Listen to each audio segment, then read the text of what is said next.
Welcome to Education Quest Foundation's Countdown to College live stream from zero to scholarship hero, secrets from big winners. My name is Gage Boardman, and today I am joined by some Nebraska students who are here to share their experiences scoring big with scholarships. To our viewers, thank you for joining us live and watching tonight. Be sure to post your questions in the chat as we go. We will answer those following the presentation. Now, college isn't always cheap, and I know scholarships and paying for college are hot topics. So let's just get down to business and introduce our students. Morgan, we'll begin with you. Can you tell our audience where you're from, where you're going to college, your major, and the scholarships you've earned? I'm from Aurora, Nebraska. I'm currently going to college at the University of Nebraska-Lincoln, where I'm a freshman studying agricultural and environmental sciences communications. And then when I was a senior in high school applying for scholarships, I received many, including the Hamilton Community Foundation Scholarship, the Hamilton County 4-H Scholarship, the Angler Entrepreneurship Program Scholarship, Husker Harvest Day Scholarship, the Cornerstone Career and Ag Day Scholarship, the Nebraska Corn Growers Association Scholarship, the UNL Scholarship, the National FFA Scholarship, the Warren and Velda Wilson Scholarship, the Nick Pocta Work Hard Stay Humble Scholarship, and the Knights of Columbus and Aurora Husky Booster Club scholarships. Thank you. I'm also a recent grad of UNL, so go Huskers. And Morgan, thinking back to when you were just in high school, what motivated you to apply for scholarships in the first place? I've known for a long time that paying for my college education is on me and it's something that I have to do. And so, one thing my parents always told me was that that's the best paying job you'll ever do. And if you spend an hour on a scholarship and you get paid $250, that's a pretty well paying job. And so, that's something that I always kept in the back of my mind. And I also knew that I wanted to graduate college with the least amount of debt possible. And so, with all those things, is pretty much what motivated me. Yeah, I use that analogy a lot, actually. It's like getting paid $250 an hour, basically. So definitely worth it in the long run. So, Landon, I'd like to turn to you now. Can you tell our audience where you're from, where you're going to college, your major, and the scholarships you earned? Yeah, so I'm Landon. I'm from Waverly, Nebraska. I currently go to the University of Nebraska Omaha. I'm studying to be an aviation major. And one of my biggest scholarships I won was UNO Regent Scholarship here, so that helped out a lot. And then I won one through my dad's company at Matheson, and then another one was a local scholarship from my church as well. Congratulations on the Regents. That's a hard thing to get at certain schools, so good job. And Landon, I know you kind of listed off where you got some of those scholarships. How did you go about looking for scholarships in general? Who did you ask for advice, and kind of when did you start searching?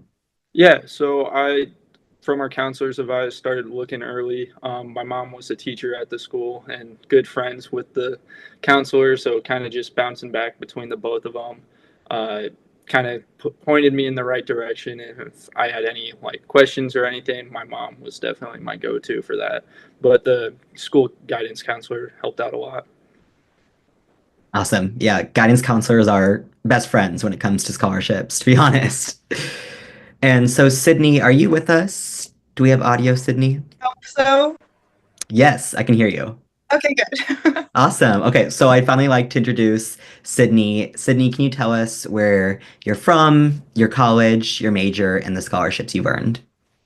I am from Lincoln, Nebraska originally. I am currently going to Wayne State College, and my major is pre-pharmacy. I earned the RHOP scholarship at this school, the presidential, and then a couple of local ones that include one from my auxiliary in Pleasantdale, the Louise Clintworth scholarship, a 4-H scholarship, and then my high school scholarship, the NPS Foundation scholarship. Awesome. And Sydney, if you can recall, how many scholarship applications did you complete? It can be a I did guesstimate. quite a few. I remember doing like around 8 to like 15. It was a big range, but I did quite a bit of them. Yeah. And can you kind of guesstimate maybe like what percentage of those scholarships you actually ended up earning? Um, Probably at least 50%. I know that I got 6 pretty big ones. Yeah, that's not a bad rate at all. That's pretty good. And so, Morgan, I just want to turn back to you real quick. When you decided to attend UNL, was part of the decision based on the school that gave you the best financial aid offer, or was there other things involved? Yeah, I originally was planning on going out of state. And then once I kind of started looking into scholarships, especially for me, where I'm in the agriculture world and it's something I'm really passionate about and studying something I'm studying. In Nebraska, there's a lot of opportunities for agricultural scholarships, but the issue with them is that you have to stay in state to go to college for those. And so with receiving some of those and then also looking at the cost of out of state tuition, it definitely pushed me more towards staying in state. Yeah. And Morgan, can you give us maybe like an estimated percentage of how much of your college tuition is covered by these scholarships? I'm just a freshman right now, so far all of my tuition has been paid by scholarships, and then going forward, it should be at least 50 to 75%. That's great. That's really good. And how has this kind of changed your college experience so far? I know you're only a freshman. So I actually struggle from a chronic illness, and so because of that, I'm a lot less able to work hours, and I have to focus more on my health, and so being able to have the scholarships and be able to pay for my college that way helps me a lot to not have to worry about work as much and be able to focus more on my health. And I'm also able to spend more time working on my homework and my studying for tests and things like that so that I can make sure that I'm doing my best in my academics and not have to focus quite as much at working a job. Yeah. Thank you for sharing that. And I know you said your tuition was covered. Were you able to use the scholarship money for things other than tuition, like books, housing, or other college expenses? Yeah. So far this semester, I was able to pay for my housing as well as the few books that I've had to buy, and also paid for my like online class fee that I had to pay. Yeah, that's great. And now that we've heard kind of about all of your guys' personal experiences, I'd like to actually transition and talk about like applying for scholarships, because that's kind of daunting on itself. And so, Landon, I'd actually like your advice now. What should students expect to provide when they have to apply for some scholarships? Yeah, definitely. The number one thing most likely is going to be essays. Essays are a big part of scholarships. They want to know who you are as a person and certain stories that have impacted you and brought you to where you are at. And then just some other things to have on hand is going to be a transcript or a GPA. Those are the three most common things you see when applying. Yeah, I do remember writing essay after essay after essay. And so, Landon, how important was personalization with your applications? Did you kind of tailor each application or did you reuse a lot of the same material? Yeah, I think if you have a good baseline, a lot of the scholarships, I'm sure I've seen it 20 times of tell me about yourself or whatever. They Mhm. just want to know who you are. So, like some of those things you can kind of keep and reuse, but also you kind of want to proofread and see if you can add little personalizations to each essay to make it stand out for that specific scholarship. Yeah, and Sydney, I'm going to throw the same question towards your way, sticking on the topic of essays, because those are, a pretty major part of most scholarship applications. Sydney, what advice do you have about writing an essay that will kind of stick out from the crowd? Um, for my experience, the biggest part was writing, um, because most of the people want to know why you want to go into the specific field that you chose. So I thought that for all of mine, I had a specific story that related to why I wanted to go in this field, and it related to my personal life. And I think it helps show your commitment and that you're going to work hard in school and that you're not just going to go around switching your major all the time because you actually have a reason for wanting to be in this field.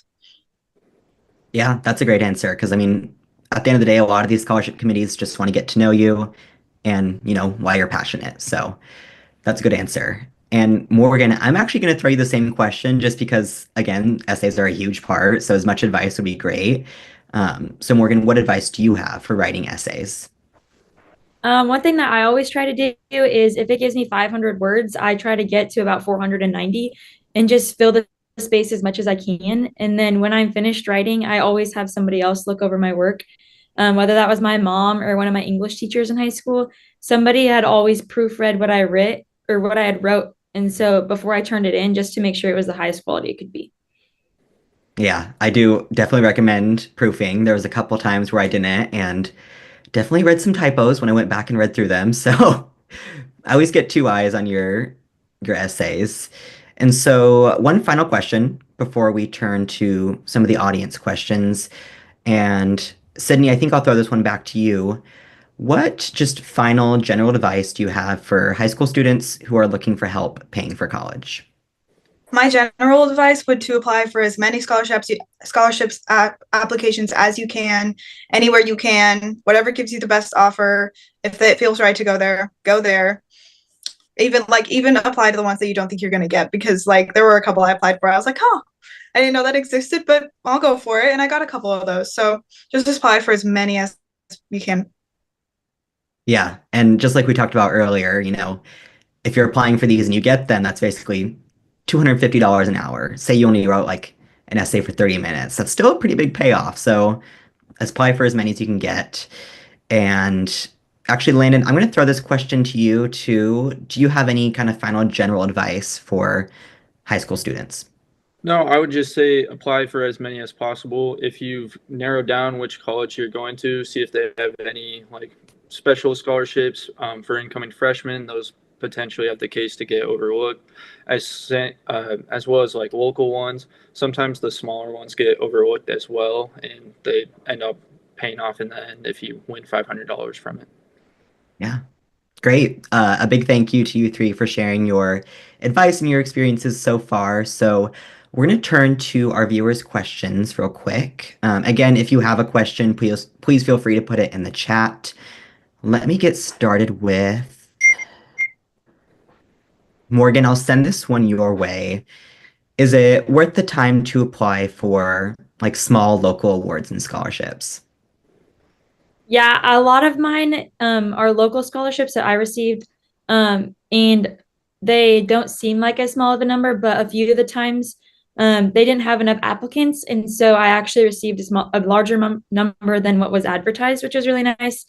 And so being applying for those is also people who know you pretty well. And so if you have a decent reputation within your community or within those smaller scholarships, you're more likely to be able to receive them as well, rather than like the big super like statewide scholarships. Yeah, I always say don't ignore your community because there's so much potential there for especially scholarships. Sydney, I'm going to throw this one your way. What would you do differently when applying for scholarships if you had to do a do-over?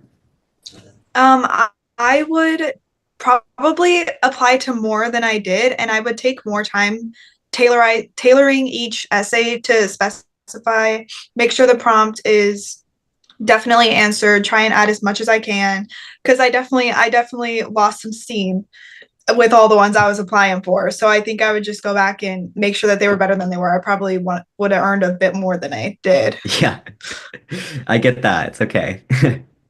And Landon, one final question. This one's for you.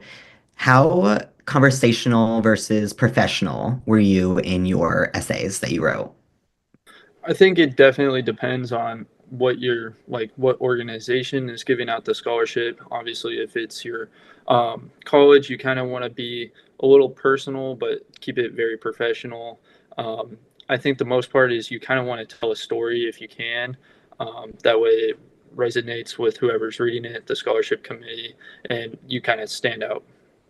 Yeah, and just like we said earlier, they just want to connect with you. So personal stories, awesome.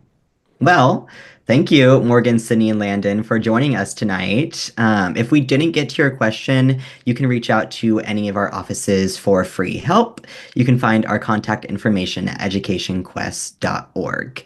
Also, follow us on Facebook, X, and Instagram, and subscribe to our YouTube channel to stay up to date on the FAFSA and college planning. You can also sign up for Countdown to College to get a short weekly email to keep you in the know. You can find the registration for that at the bottom of our homepage, again, on educationquest.org. We will see you right back here next month on Wednesday, March 19th at 7 p.m. for our next live stream, Your College Visit Playbook. Thank you all for watching. Again, thank you, Landon, Morgan, and Sydney, and have a great night.